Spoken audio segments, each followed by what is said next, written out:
Changing your phone number on ProtonMail is a straightforward process. Follow these steps to update your contact information. Step 1. Log into your account.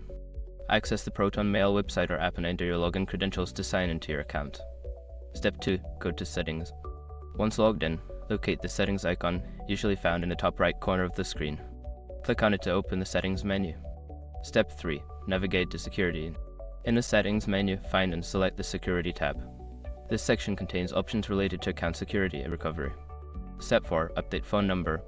Look for the option to manage your phone number. Enter your new phone number in the designated field and follow any prompts to verify it, such as entering a code sent to the new number. Step 5. Save changes. After updating your phone number and completing any verification steps, make sure to save your changes. Look for a Save or Update button at the bottom of the page. Once you have completed these steps, your phone number will be successfully updated in your ProtonMail account.